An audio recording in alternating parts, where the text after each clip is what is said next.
Presence, treat and consider all matters that shall be.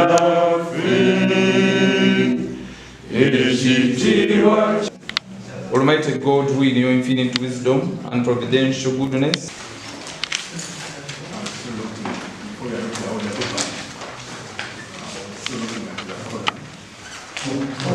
I think you have that Quran.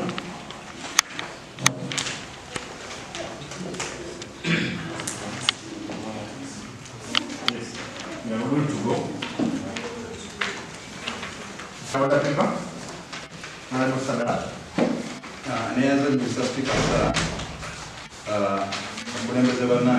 Communicated our paper as it appears now.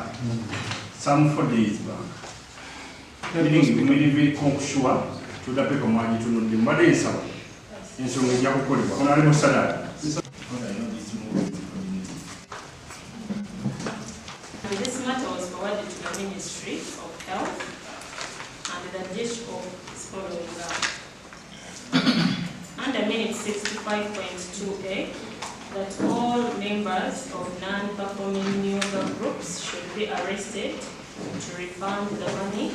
The Secretary of Finance was responsible, and the district yoga task force. Now let's look at the other papers it is. In the menu.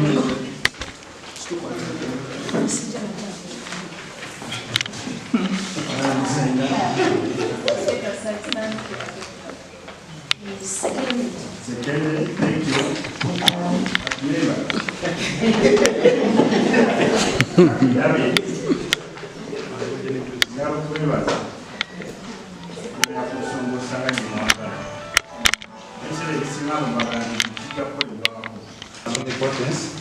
Twali mu Kanso yaffe eyaggwa etakwatiddwako era etateekeddwa ku boda pepa nze nga kansala nti waliwo ebigambo ebyayitaano mu Kanso nga byogera ssentebe waffe munyini wa disitulikiti nti nakola olugambo oba ne mwogerako ebigambo mu nsonga ezikwatagana n'ekibba ttaka ekiri mu disitulikiti era nga sipiika eyaliwo olwo yalulinga n'agenonda olukiiko okusobola okulaba nti lujja era lunoonyereze lukole okunoonyereza. Nze kyenjagala okumanya nti ensonga eno yali nkulu nnyo era yali ruled by Deputy Speaker ebeere ng'egenda ku boda pepa tusobole okufuna obudde obugyogerako kubanga olukiiko lwalondebwa tumanye n'olukiiko biki bye lwajjayo tumanye bwe luba nga lwakola emirimu tumanye kiki ddala ekituufu ekyaliwo. Bigenda byogerwa mu Honorable Councillors abamu nga babyogera ku bakulembeze bannaabwe nga kwogera ku chairperson n'olukiiko lw'olumu naffe nti abamu baalya ssente okuva mu bibira abalala baalya ssente okuva mu mataka ag'enjawulo eralikenga ettaka ly'ejjimbo kiyindi. Bw'oba otunuulidde nnyo olwakirese mu Kanso nengamba tujja kukolera ku allegations so nensaba nteekewo akakiiko akagenda okunoonyereza ku nsonga eyo. Bagamba okunoonyerezebwako sinnafunayo mawulire gonna sinnafunayo muntu yenna ava kakiiko kujja kubaako kyakola ki kyambuuza.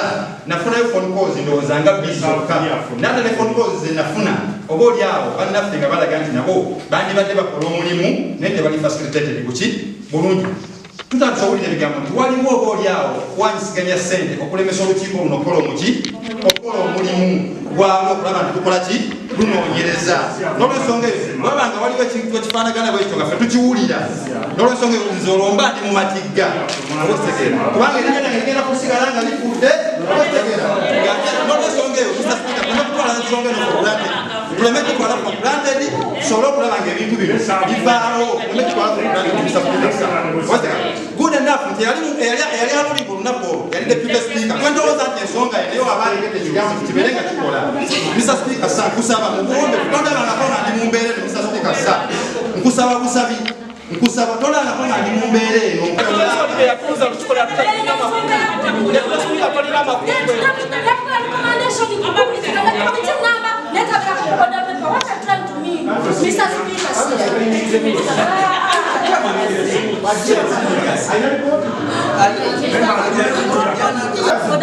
No, we're supposed to present.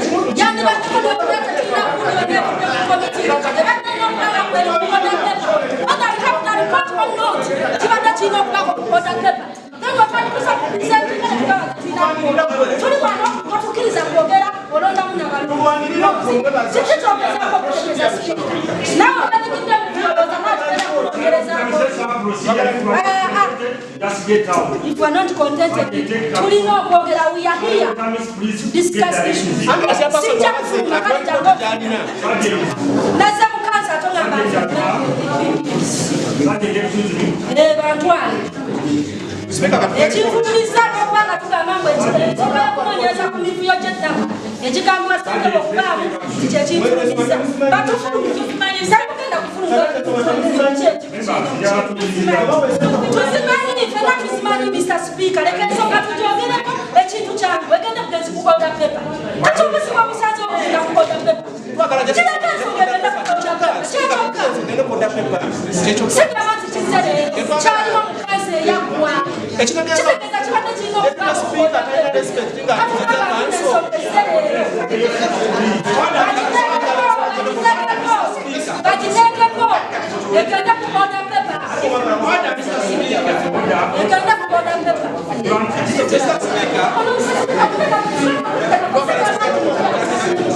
was appointed by the deputy who chaired the sitting that time with my other colleagues on that same committee and assigned that role. I am so much impressed by my honorable colleagues on the committee for the much love and interest they have in this matter. For the interest of the transparency and good of this council, we do believe we are driving ourselves on that. Mr. Speaker, challengingly, given the directive of the Right Honorable Deputy Speaker in the then sitting, this assignment carried some cost implications which are not predetermined by how we shall have to run that.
Kansala omukyala akiikirira eggombolola y'essi ng'era mu kansa ewedde baatuyisa okunoonyereza ku mivuyo gy'ettaka egyali ginnyikidde mu Buikwe disitulikiti nga gyenyugirwamu omukulu wa disitulikiti Ssentebe Kanaabijjime ne batulonda komiti tunoonyereze tujje tuwe ripoota mu komiti etudde olwaleero ku biki bye tuvumbudde ku buvuyo bwa chairman okwenyigira mu mivuyo gy'okutunda amataka.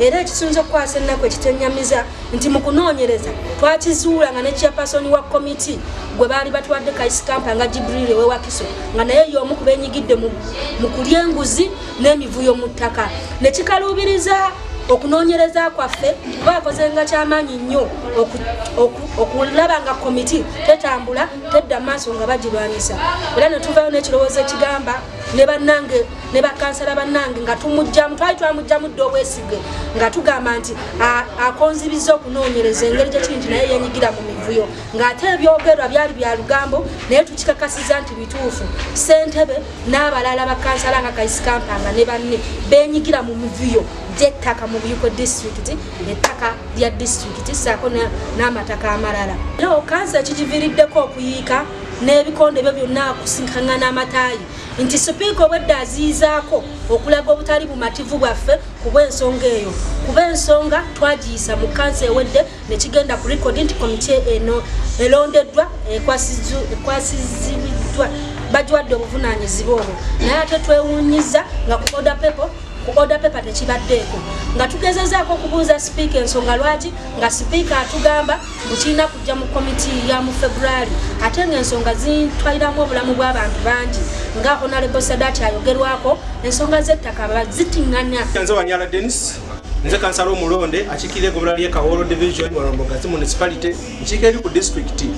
Olwaleero tubadde mu kanso nga tulina okubaganya ebirowoozo obimanyiro ku gavumenti bwe zibeera n'olwekyo bwe tutuuse mu kanso nga tusuubira ku order paper okubeera nga kuli nakali okulondoola ku nsonga zino ez'ekibba ttaka mu Buikwe district ng'ate akakiiko ssentebe wako gwe twalonda nga ali biased nnyo ng'alinga tayagala kola mulimu ogwo emabegako yatugamba tetwali mu kanso naye yatugamba nti akakiiko talina ssente zimutambuza ogenda okukola emirimu egyo akati bwazze ate okwogerako ayagadde ofutyankafutanka embeera ey'okunoonyereza ku bakulu abalidda akugamba ababulankanyiza amataka gaffe mu disitulikiti mu Buikwe ekintu kifiiraawo ensonga lwaki tuvudde mu mbeera nga tugamba nti nedda twajja mu Buikwe empya naye tetugenza olaba nga ffe tukoze ebibi ennyo ebisinga ne disitulikiti n'obukulembeze bwe twaddira mu bigere ettaka lingi nnyo erigenze mu maaso nga libbibwa mu Buikwe wano chairman waffe mwenyini owa 5 amanye emivuyo gyonna egy'amataka ery'ettaka eryagenda ekazinga 10 akimanyi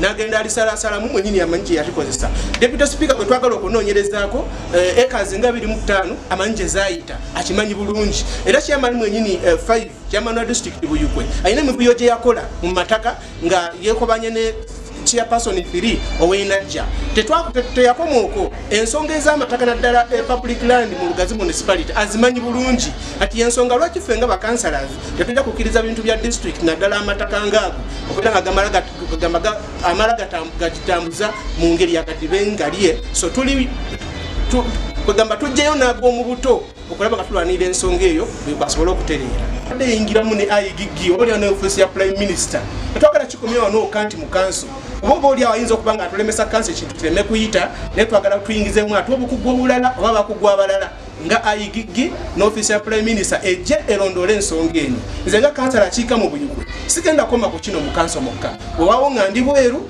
naye era waliwo awalala wenja okuyita ng'omukulembeze gwe baalonda kuba nalayira nti nnakuweereza bantu wammanga njagala okutwala omukisa guno okwebaza deputy speaker waffe Kyazze Peter olw'obulumi bwe yalaga nga n'ateekawo akakiiko akanoonyereza ku nsonga eyo era yabadde n'obulumi obusinga olunaku lwaleero okulaba ng'ensonga eyo ekomawo mu kanso ekubaganyizibweko ki ebirowoozo twagala okuteeka endowooza okusaba kwa deputy speaker mu nkola nga akakiiko ako kakola mulimu gwakateekeddwa okukola era nga abo bonna bebateekabwa okunoonyerezebwako babanoonyerezebwako okulaba ng'ensonga eggusibwa bakulemesa akakiiko kano kigambibwa akakiiko kano kateekebwawo kaliko bamemba ne chairperson waako naye ebitambula bigamba amabaasa aga Brown gabunye ebuyukwawo okulaba nga akakiiko kano tekakola mirimu gyago amabaasa ago gava mu banene abali ku disitulikiti abatuulidde amazima ago okulaba nga amazima gavayo ensi egategeere olwaleero ng'akakiiko ke baateekawo okunoonyereza ku mivuyo egitambula era egyogerwako mu bunno girimu n'abakulembeze mu disitulikiti n'abanene betagenda kugamba mbu oba be bano bangera bali naye ng'okusinziira ku kitambula bagamba akakiiko kaabikkirirwa nga bo bennyininyini abanene ba disitulikiti be babikkiridde akakiiko okulaba nga tekafulumya alipooti era kyekiviiriddeko leero akatyabagwa kabadde mu kanso nga bakansala tubuuza akakiiko ke baalonda lwaki tekaleesa alipooti mu kanso so nga bakalonda kuleeta alipooti okulaba nga ezo ensonga zaali zoogeddwako zisalibwa eggoyi era tumanye baani abamazewo ebintu bya Buikwe disitulikiti.